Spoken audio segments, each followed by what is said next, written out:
Hey guys, welcome back to my another new video. आप सबका स्वागत है मेरे को नए वीडियो में। तो आज हम बात करेंगे क्या होगा नेक्स्ट वीक के लिए निफ्टी, बैंक निफ्टी और कुछ स्टॉक्स। शुरू करने से पहले सबसे पहले हम देखेंगे थोड़े F I I D I के फिगर्स। चलो शुरू करते हैं। तो गाइस, जहाँ यहाँ पे जैसे आप देख सकते हैं, पिछले वीक एफ आई आई ने ऑलमोस्ट 3 दिन सेल किया। वैसे चार, मतलब जिनको नहीं पता बता तो 4 दिन का ही वीक था। तो 3 दिन सेल किया है, एक दिन बाय किया है और एक दिन ऐसा है कि सबसे कम सेल किया है। और सामने अगर हम अपनी बात करें डीआईए की अपनी, तो 3 दिन बाय किया है, एक दिन ही सेल किया है। लेकिन अब इंटरेस्टिंग चीज क्या होती है ये देखो। यहाँ पे देख सकते हो आप गाइस, ये है एफआईआई का इंडेक्स फ्यूचर। उसमें उसने फ्राइडे को बाय किया, ठीक है, हमें समझ आता है वो क्या हो रहा है।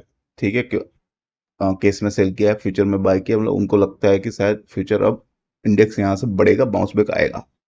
लेकिन ये जो ऑप्शन में 38,000 का बाय करना, ये ये गाइस एक ट्रैप करने की साजिश हो सकती है। अब ये ट्रैप क्या होगा, अब आते हैं हम चार्ट पे, उसमें समझते हैं। तो गाइस, आगे बढ़ने से पहले हम सबसे पहले देखें कि नेक्स्ट वीक का सपोर्ट और रेजिस्टेंस निफ्टी का। और जिनको नहीं पता बता दूं, अभी हम निफ्टी का डेली चार्ट देख रहे हैं। तो सबसे पहले सपोर्ट 19,200 पे, फिर 18,900 और 18,650 पे। रेजिस्टेंस हमें मिलेगा गाइस 19,500, 19,800 और 20,000 पे। ठीक है, अब ये हो गया। अब इसके अलावा अब आ जाते हैं टेक्निकली। तो सबसे पहले टेक्निकली निफ्टी में मैं बता देता हूँ। ये अगर मैं लाइन ड्रॉ कर रहा हूँ, तो ये टेक्निकली दिखा रहा है डाउन ट्रेंड का। और डाउन ट्रेंड जो अभी के लिए अभी दिख रहा है कि जो हमें ब्रेकआउट चाहिए, मतलब कि जिस लेवल पे हमें ब्रेकआउट चाहिए वो है 19,500। अगर उसके ऊपर क्लोज आ रहा है तो ये डाउन ट्रेंड खत्म हो जाएगा और अप ट्रेंड में चला जाएगा। लेकिन अगर मतलब अपने एमएसीडी की बात करें, जो हमें दर्शाता है कि अभी माहौल क्या है मार्केट का, तो वो तो अभी यही बता रहा है कि भाई अभी डाउन ट्रेंड का ही माहौल है। मतलब रेड और रेड, मतलब देख सकते हो कितने सारे रेड सिग्नल मिल रहे हैं। और आरएसआई की बात करें यहाँ पे, तो वो तो नीचे की ओर ही दिखा रही है। लेकिन अच्छी बात इसमें यह है कि हमारी अब आरएसआई बहुत ज्यादा स्ट्रांग हो चुकी है। हमारी न्यूट्रल जोन था जो 50 की लाइन थी, उसके नीचे काफी हद तक आ गई, 42 आ गई। और ऐसे ही अगर चलता रहा तो जल्दी ओवरसोल्ड में चली जाएगी। अब ये थी टेक्निकल बातें। अब जो मैं कहना चाहता हूँ कि जहाँ पे एफआईआई ने ऑप्शन में बाय किया है, मुझे लग रहा है वो हमारा जो पहला सपोर्ट है 19,200, वहां पे ही मुझे लग रहा है बाइंग हुआ है। और मुझे लगता है कि 80% चांस है यहाँ से एक अच्छा स्ट्रॉन्ग बाउंस बैक देने का। लेकिन टेक्निकली यहाँ पे हमारे जो ग्रीन लाइन है, ठीक है, उसके नीचे ही यहाँ पे पूरा कैंडल बन चुका है। और जब जब उसके नीचे यहाँ पे कैंडल्स बना है, तब तक एक ही चीज हुआ है कि अब वो यहाँ से और भी ज्यादा गिरता है। लेकिन मैं ये इस बेसिस पे बोल रहा हूँ कि मुझे लग रहा है कि यहाँ पे एक ट्रैप हो रहा है, मतलब ट्रैक बनाने की साजिश हो रही है। और यहाँ पे जो सबसे ज्यादा फंसेगी, मुझे लग रहा है वही लोग जो सेल करके, मतलब बैठे हुए हैं, जिन्होंने प्रॉफिट बुक नहीं किया है। ऑब्वियस सी बात है। तो मैं बस इतना कहूंगा कि अगर आप उनमें से हो जिन्होंने सेल करके बैठे, तो मैं वो एक बार अगर प्रॉफिट हो रहा है शॉर्ट टर्म में, तो वो बुक कर लो। क्योंकि बार बार अगर आप देखो, तो वो जिस लेवल पे नीचे से ऊपर आ रहा है वो है 19,300। तो अगर हमें समझ आ रहा है कि बार बार जो बाइंग आ रहा है 19,300 के नीचे, मुझे पर्सनली लग रहा है कि यहाँ पे ट्रैप बन रहा है सेलिंग के लिए। बाकी चार्ट महान है, ऑपरेटर महान है। टेक्निकली जैसे मैंने बोले अभी बोल दिया कि ग्रीन लाइन के जो हमारी मेन लाइन है उसके नीचे पूरा एक कैंडल बन चुका है। और इस हालत में फिर वो और ज्यादा गिरता है। अब देखना रहेगा क्या होता है, कि क्या चार्ट सही होता है, कि जो मुझे लग रहा है वो सही है। लेकिन अभी जो चार्ट के हिसाब से उसी पे चलेंगे। जिन लोगों ने शॉर्ट किया है उनको मैं पर्सनली इतना ही कहूंगा कि आप चाहो तो एक बार प्रॉफिट बुक कर लो, थोड़ा वेट कर लो मार्केट क्या रिएक्ट करना चाहता है। और अगर खड़े रहना है तो एक स्ट्रॉन्ग एसएल रखिए। यहाँ पे हमें अभी चार्ट दिखा रहा है 19,400 की ग्रीन लाइन है हमारी। तो वो एक एसएल रखिए, अगर उसके ऊपर वो क्लोज आ रहा है तो अगर सेल करके बैठे हो तो फिर बाय कर लेना, क्योंकि वहां से फिर चार्ट चेंज हो जाएगा। तो ये बात थी डेली चार्ट की।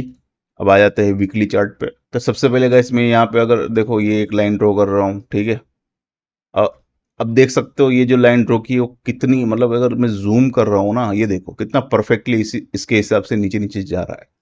ठीक है, लेकिन ये अच्छी बात नहीं है, लेकिन टेक्निकली बात है कि ये जो डाउन मतलब मोमेंटम चल रहा है डाउन अभी, वो टेक्निकली मतलब एक लेवल के हिसाब से धीरे धीरे नीचे ही जा रहा है। लेकिन अब एक उम्मीद मुझे कहाँ दिखती है, तो यहाँ पे कि हमारी जो एमएसीडी है वो अभी भी लगातार ग्रीन मतलब लेवल्स पे चल रही है, उसने एक रेड सिग्नल नहीं दिया है अभी तक।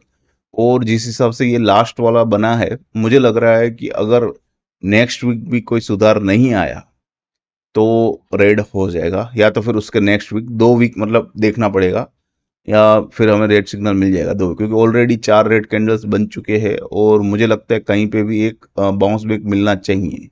वीकली बेसिस पे चार्ट चेंज होगा, अगर वो 19,500 मतलब वही है, डेली में भी वही बोला मैंने, 19,500 के ऊपर अगर क्लोज आया, वीकली बेसिस पे भी क्लोज आया, तो चार्ट चेंज हो जाएगा, पॉजिटिव हो जाएगा। तो ये था। और हाँ, आरएसआई, तो आरएसआई देखो हमारी अभी चल रही 62, और मोमेंटम वाइज वो नीचे की और इंडिकेशन दे रही है, तो इसमें मैं कुछ ज़्यादा नहीं बोलूँगा। जो अच्छी बात थी वो मैंने बता दी आपको एमएसीडी में कि अभी भी रेड सिग्नल नहीं मिला, बाकी आप देख लो। हाँ, आप सब बहुत समझदार हो। अब बात करते हैं बैंक निफ्टी की। तो गाइस, अभी हम देखेंगे बैंक निफ्टी का डेली चार्ट, और उसमें हम सबसे पहले देखेंगे नेक्स्ट वीक के लिए उसका सपोर्ट और रेजिस्टेंस। सपोर्ट की बात करेंगे, सपोर्ट हमें मिलेगा 43,600, 43,000 और 42,000 पे। रेजिस्टेंस हमें मिलेगा 44,200, 45,100 और 45,800 पे। ठीक है, अब आ जाते हैं टेक्निकल बात पे। तो सबसे पहले मैं एक ड्रॉ कर लेता हूँ। तो गाइस, जैसे कि आप देख सकते हैं यहाँ पे मैंने एक ड्राइंग की है, और इस ड्राइंग के हिसाब से मतलब जो ये लकीर खींची है उसके हिसाब से हमें इंडिकेशन मिल रहे हैं कि यहाँ पे जो अब मामला हो रहा है वो थोड़ा गंभीर हो रहा है, क्योंकि जो करेक्शन एकदम स्टीप आया था ऐसा गिरने वाला, वो यहाँ पे रुक गया है। ठीक है, अब रुका कहाँ पे है, अब इसको मैं आपको जूम करके बताता हूँ। ठीक है, इनको हटा देते हैं। ठीक है, इसको छोटा कर लेते हैं, समझ जाएगा अच्छे से। अब यहाँ पे देखो गाइस, जो लास्ट के 3 कैंडल बने हैं ना, वो तीनों कैंडल यहाँ पे बार बार एक लेवल को डिफेंड कर रहे हैं, और वो लेवल है 43,800। जैसे ही 43,800 मतलब 750 800 के बीच एक फिगर आ रहा है, लेकिन समझ लो 43,800 के नीचे जाते ही बाइंग आ रहा है बार बार। और जो बाइंग आ रहा है उसमें सबसे बड़ी चीज ये है कि यहाँ पे जो उसने वॉल्यूम्स भी बनाया है, अगर आप देख पा रहे हो ठीक से, मैं बताने की कोशिश कर रहा हूँ कि यहाँ पे जो ये कैंडल बना है रेड वाला, वो रेड वाले में बहुत भयंकर युद्ध हुआ, बहुत ज्यादा सेलिंग आई, लेकिन नीचे से बाइंग भी अच्छी आई, और दूसरे दिन वही बाइंग वापस फिर से दिखी और बायर्स जीत गए। अब अगर अब ये सिचुएशन सही है, तो यहाँ पे हमें 2 सिग्नल चाहिए। सबसे पहला जो हमारा पहला रेजिस्टेंस है 44,200, उसके ऊपर हमें एक क्लोजिंग चाहिए। दूसरा, हमारा जो फ्राइडे का हाई बना है 43,957, मतलब समझ लो 44,000 के ऊपर भी एक क्लोज चाहिए। तो दोनों क्लोज अगर एक साथ दे रहा है तो समझ लेना रॉकेट होगा ऊपर की ओर, और अगर बारी बारी से दे रहा है तो थोड़ा करेक्शन होगा, और मुझे लग रहा है शायद 44,700 या 45,000 तक जा सकता है। तो अभी के लिए एक लेवल डिफेंड कर रहा है, और वो लेवल्स है जैसे मैंने बोला 43,750, मतलब 750 और 800 के बीच में है। तो उस लेवल्स पे डिफेंड हो रहा है, वहां उसके नीचे बाइंग आ रहा है। और जो लो बना है, अच्छी बात यह भी है कि 43,600 का जो लो बना है, वो लो भी अभी तक ब्रेक नहीं हुआ है। ठीक है, 3 कैंडल बन गए, अगर यहाँ पे आप देखो तो लगातार सेलिंग आ रहा था, यहाँ पे थोड़ा रुक गया है। और अगर 43,600 जो पहला सपोर्ट है हमारा, वो अगर ब्रेक नहीं हो रहा है पूरे वीक में, तो पूरा चांस है कि उसके आने वाले वीक मतलब कि नेक्स्ट वीक जो अभी आने वाला है उसके बाद वाला जो वीक आएगा, वहां से शायद चार्ट चेंज हो जाए। ये बात थी मेरी, जो मैंने अभी बताया, वो जिसको पढ़ा मैंने चार्ट को। तो एक लेवल डिफेंड हो रहा है, हमें दिख रहा है। दूसरा, अब एमएसीडी की माने तो एमएसीडी तो इंडिकेशन ये दे रहा है कि यहाँ पे पिछले 2 दिन से अब नया सेलिंग नहीं हो रहा है। अगर यहाँ पे आप देखो तो आपको दिखेगा कि जो रेड हमारे कैंडल्स मतलब जो रेड सिग्नल मिल रहे हैं वो थोड़े से हल्के हो गए, मतलब एकदम भारी रेड नहीं हो रहे, हल्के हो गए। तो उसका मतलब यही है कि यहाँ पे अब जो सेलिंग प्रेशर है वो कम हो गया है। और आरएसआई की माने तो आरएसआई तो आप देख ही सकते हो, ऑलरेडी 33 हो चुकी है। अगर और थोड़ा सा प्रेशर आता तो ओवरसोल्ड जोन में चला जाता, तो यहाँ से भाई भयंकर बाइंग देखने को मिल सकती थी। लेकिन अगर ऐसा नहीं हो रहा है, थोड़ा सा आरएसआई ऐसा सीधा सीधा हो रहा है अभी, तो पूरा चांस है कि यहाँ पे कंसोलिडेट भी कर सकता है 44,200 और नीचे 43,600 के बीच में, इस लेवल के बीच में। लेकिन जैसे मैंने बोला, दो लेवल ब्रेक होने की ज़रूरत है, 44,000 और 44,200 दोनों अगर एक साथ हुए तो रॉकेट होगा, और अगर बारी बारी से हुए तो थोड़ा सा चांस है कि यहाँ से ऊपर जाके वापस गिर सकता है। तो ये बात थी डेली चार्ट की। अब आ जाते हैं वीकली चार्ट पे। वीकली चार्ट पे गाइस, चलो लाइन ड्रॉ नहीं करता, अगर ऐसे ही बता दूं तो भाई समझ आ जाता है कि भाई नीचे की ओर ही जा रहा है, कोई मतलब वो नहीं है। लेकिन ये समझ जरूर आता है कि नीचे अगर आप वॉल्यूम्स देखो वीकली बेसिस के, यहाँ पे जो रेड वॉल्यूम्स दिखा है वो धीरे धीरे धीरे मतलब गिरावट के साथ साथ कम हो रहे हैं। और ये फ्राइडे के दिन जो यहाँ पे हमें एमएसीडी ने एक बड़ा रेड सिग्नल दिया है, उसी दिन जो वॉल्यूम बने हैं सेलिंग के वो काफी कम हो गए हैं। तो पूरा चांस है कि यहाँ से हमें शायद एक रिवर्सल देखने को मिले। लेकिन मतलब बुरी बात यह है कि यहाँ से अगर आरएसआई देखें तो हमारी आरएसआई अभी भी 53 है, न्यूट्रल जोन हमारा होता है 50 का। तो ये भी चांस बनता है कि यहाँ पे एक और नेक्स्ट वीक रेड कैंडल बनेगा वीकली बेसिस पे। लेकिन अगर मैं पूरा अगर देख रहा हूँ यहाँ पे, अगर मैं आपको बताऊं मंथली चार्ट पे, यहाँ पे तो मंथली चार्ट हमें दिख रहा है कि अगर इस मंथ रिकवरी नहीं आई तो पूरा का पूरा मंथली चार्ट नेगेटिव हो जाएगा, और आने वाले लंबे समय में हमें बैंक निफ्टी में और नेगेटिविटी दिखेगी। लेकिन अभी भी और कुछ दिन है, ये पूरा कैंडल फॉर्म नहीं हुआ है, अभी भी ये चल रहा है, तो अभी भी कुछ दिन है। अभी से 20 तारीख हुई है, अभी 2 हफ्ते और है हमारे पास। शायद 2 पूरे हफ्ते नहीं है, लेकिन 2 हफ्ते जैसा टाइम है। और मुझे लग रहा है कि अब कभी भी रिकवरी आनी चाहिए, क्योंकि ये एक बार ट्राई ज़रूर करेगा जो हमारा पिछले मंथ का लो था, 44,547। समझ लो 44,600 के करीब जाने का, वहां पे शायद एक पूरा ट्राई करेगा वहां तक जाने का। फिर अगर लक बाय चांस वहां से टिक गया इस मंथ, तो फिर भाई उसके नेक्स्ट मंथ तो और भी ज्यादा चल जाएगा, मतलब रॉकेट होगा। लेकिन अगर वहां पे डिफेंड नहीं हुआ, उसके नीचे रहा, तो फिर जैसे मैंने बोला और भी ज्यादा गिरावट आने वाले महीनों में देखने को मिलेगी।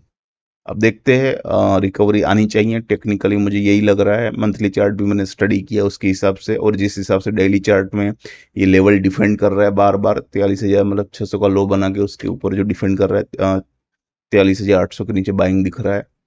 तो बस जैसे मैंने बोला, लेवल्स पे चलो, ऊपर 44,200, नीचे 43,600, और देखो जिस साइड भी ब्रेकआउट होता है उस साइड एक हल्की सी रैली तो मिलेगी। जैसे मैंने बोला, अगर एक अच्छा खासा मोमेंटम के साथ ब्रेकआउट हो रहा है तो रॉकेट होगा, काफी बड़े लेवल, शायद 1,000 से 1,500 पॉइंट बैंक निफ्टी हमें ऊपर देखने को मिले। लेकिन अगर नीचे की ओर एक ब्रेकआउट हो रहा है तो नीचे उसके बाद देखो, सपोर्ट बहुत नजदीकी है, 43,300, मतलब 43,000 के करीब ही एक सपोर्ट है, उसके बाद 42,000 पे सपोर्ट मिलेगा। तो यही बात थी पूरी बैंक निफ्टी की। अब आ जाता है स्टॉक्स पे। तो गाइस, सबसे पहले हम देख रहे हैं HCL टेक। वेल, इसमें कुछ ज़्यादा नहीं बोलूँगा, हम रिव्यू ही कर रहे हैं। तो जिनको पता होगा, जुड़े हुए हैं, कि हम हर हर वीडियो में इसका रिव्यू करते हैं, HCL टेक और इन्फोसिस का। तो रिव्यू में बस ऐसा है, डेली चार्ट देख रहे हैं HCL टेक का, और टेक्निकली हमें यहाँ पे अब एक कैंडल वो बनता दिख रहा है कि भाई यहाँ पे बन रहा है 1127, 87, 27 नहीं गए, 1187, और नीचे की ओर 1154, 54। तो इन दोनों के बीच में सारे कैंडल्स बन रहे हैं। तो जैसे ही यहाँ पे किसी भी और ब्रेकआउट मिला तो एक रॉकेट होने के चांसेस बहुत ज़्यादा बन रहे हैं। लेकिन जैसे मैंने बोला, ऊपर की ओर 1200 पे एक रेजिस्टेंस मिला है, दोबारा वहीं पे मिलेगा। और नीचे की ओर हमारा जो मेन सपोर्ट जो 1100 का, 1090, 1100 का है, वो अभी दूर है। तो बस इतना ही बोलूंगा, शायद ऊपर की ओर अगर ब्रेकआउट भी हुआ और एक साथ हुआ तो एक बड़ा रॉकेट होगा, और नेक्स्ट लेवल जो हमें मिलेंगे वो मिलेंगे 1350 से 70 के बीच में। तो यही थी। तो अभी के लिए यही मार्क करो, 1187, और नीचे की ओर 54। तो इसकी भी डिटेल अभी स्क्रीन पे मिलेगी आपको। इसके बाद गाइज, जो हम देख रहे हैं रिव्यू में इन्फोसिस, अगर कुछ लोगों को ये लगे, अभी हम डेली चार्ट देख रहे हैं इन्फोसिस का, अगर आपको ये देख के ये लग रहा हो कि यहाँ पे अब ये खराब हो गया, ये तो मैं बता दूं कि यहाँ पे एक गैप था और ये गैप यहाँ पे फिल हुआ है। तो टेक्निकली आपको डेली चार्ट थोड़ा कमजोर दिखेगा, लेकिन अगर अगर आप वीकली बेसिस पे आते हैं और वीकली बेसिस पे यहाँ पे देखते हैं तो आपको दिखेगा कि वीकली बेसिस पे अभी भी काफ़ी स्ट्रॉन्ग है। और हाँ, ये सही है 1420 से वहाँ पे सेलिंग देखने को मिला है, लेकिन मुझे लग रहा है कि यहाँ पे एक प्रॉफिट बुकिंग हुआ होगा और वहाँ से वापस एक ऊपर की ओर नेक्स्ट कैंडल बनेगा। तो बस यही है अभी के लिए। 1420 अगर जैसे ही पार हो रहा है, वेल मैं तो ये बोलूंगा टेक्निकली लेना है तो बाय कर लो, 1370 का शॉर्ट टर्म में रखिए, वापस 1420 जाएगा अगर छोटा सा प्रॉफिट चाहिए तो। लेकिन ओवरऑल अभी भी हमारे टारगेट्स जैसे मैंने बोला नीचे 1300, ऊपर 1500। इसकी भी डिटेल अभी इसका स्क्रीन पे दिखेगी आपको। तो गैस उसके बाद मैंने जो लिया है वो है कोल इंडिया। कोल इंडिया में मैं कोई राय देने के लिए नहीं लिया, बस ये बताने के लिए मैंने लिया है कि उसका 225-24 का एक पूरा सपोर्ट जोन है। 25 से लेकर 24 तक, 225 से 224 तक। तो जिन लोगों को लग रहा हो डिविडेंड मिला है, काफी गैप डाउन खुला है, लेकिन उसका सपोर्ट जोन करीब है, तो जो रिस्क लेना चाहते हैं वो रिस्क लेके 221 का या 20 का एक एसएल के साथ 24-25 के बीच में या थोड़ा और नीचे मिले तो वहां पे बाइंग कर सकते हैं। वापस जो उछाल मिलेगा वो 230-32 मतलब उसी रेंज में मिलेगा। तो इसकी भी जो डिटेल है सारी वो स्क्रीन पे दिखेगी अभी आपको। उसके बाद गाइस जो स्टॉक लिया है वो है हीरो मोटो कॉर्पोरेशन, मतलब हीरो मोटर्स। तो लेने की मतलब वजह ये है कि अब डेली चार्ट में ये नीचे की ओर क्रॉसओवर हो रहा है यहाँ पे। और जब जब ये हुआ है ऊपर से जो इसके दो कैंडल मतलब पिछले बने हैं वो हमारी ग्रीन लाइन के नीचे बना है, तो टेक्निकली ये बहुत ज़्यादा नेगेटिव हो चुका है और इसका नेक्स्ट सपोर्ट जो हमें मिलेगा वो है 2800 के करीब। तो जिनको सेल करना है वो 3010 का एक एसएल रखे। और हालांकि बहुत ज़्यादा नीचे मतलब एसएल बहुत बड़ा है और प्रॉफिट की मार्जिन मैं बता रहा हूँ जो हमारा 2800 के करीब है। तो दो टारगेट रहेगा 2850 और 2800। तो इसकी भी जो डिटेल है वो आपको स्क्रीन पे दिखेगी अभी। उसके बाद का स्टॉक गाइस जो मैंने लिया है वो है अदानी पोर्ट्स। पोर्ट्स देखो कोई बड़ा रीजन नहीं है लेने का, बस ये बताने के लिए कि अब इसके जो जैसे कि आप देख सकते हो इस पे मैंने स्टडी काफी ज्यादा की है। लेकिन नेक्स्ट इसका जो टारगेट है मतलब जो लेवल्स अब खुल चुके हैं वो है 900-910 के। ठीक है। और जिस हिसाब से वीकली बेसिस पे इसका मोमेंटम अच्छा खासा जो चल रहा है, मुझे लग रहा है कि ये लेवल्स भी हमें शायद बहुत जल्द देखने को मिल सकते हैं 900-910 के। तो इसकी भी जो सारी डिटेल है अभी आपको स्क्रीन पे दिखेगी।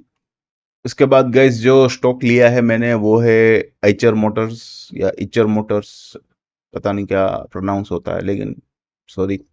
तो यह लिया है और लेने की वजह यह है कि थोड़ा सा करेक्शन में था, फाइनली यहाँ पे एक ऊपर की ओर ब्रेकआउट मिला है तो एक 3300 का सीबीएसएल के साथ यहाँ पे बाय कर सकते हो। टारगेट हमारे रहेगा 3450 और 80 मतलब। तो इसकी भी जो डिटेल है अभी आपको स्क्रीन पे दिखेगी। उसके बाद गाइस जो नेक्स्ट स्टॉक मैंने लिया है वो है ब्रिटानिया। ब्रिटानिया लेने की वजह सिंपल सी ये है कि डेली चार्ट में फाइनली इतने दिनों बाद जो इतनी गिरावट चल रही थी यहाँ पे पॉजिटिव हुआ है और जो सपोर्ट उस बार बार जो ले रहा है मतलब 4470 के करीब ले रहा है, लेकिन हमें जो लेना है वो भी मतलब वही है मतलब 4500 ले सकते हो, लेकिन स्ट्रॉन्ग जो बनेगा 4470 ही है अभी के लिए। तो पॉजिटिव हुआ है, ज़्यादा प्रॉफिट नहीं रखना। प्रॉफिट दो ही रहेगा, या तो 4650 और दूसरा है 4750। ठीक है, 4650 4750। इसकी भी जो डिटेल है अभी आपको स्क्रीन पे दिखेगी। तो गाइस यही था आज जो भी है सारी डिटेल्स। आई होप आपको पसंद आई हो। और मेरे को एक बस चीज़ जाननी है कि काफ़ी टाइम से मैं जो अपना बैकग्राउंड अगर आप पीछे देख सकते हो बादलों के बीच में पता नहीं क्या कर रहा हूँ, तो आपको लगता है चेंज करना चाहिए? अगर चेंज करना चाहिए तो सिर्फ कमेंट में बता देना क्या रखूँ, मतलब जंगल बंगल रख दूँ, एयर स्पेस रख दूँ, क्या है। तो ऑल दैट्स इट गाइस, आज के लिए बस इतना ही। आई होप आपको जो भी इंफॉर्मेशन मैंने दी वो होपफुल लगी हो, हेल्पफुल मतलब होपफुल क्या हेल्पफुल लगी हो। और आपको बस क्या करना है, अगर सब्सक्राइब नहीं किया सब्सक्राइब कर दो यार चैनल को, और लाइक कर दो प्लीज, और शेयर भी कर दो, अपने दोस्तों को भी शेयर करो यार, इतने अच्छी सारी इन्फॉर्मेशन दे रहा हूँ, उनको भी शायद ज़रूरत हो तो काम आ जाए कुछ। तो फिर मिलेंगे ऐसे ही इन्फॉर्मेशन के साथ नेक्स्ट वीडियो में, तब तक के लिए आपको एक हैप्पी एंडिंग गाइस।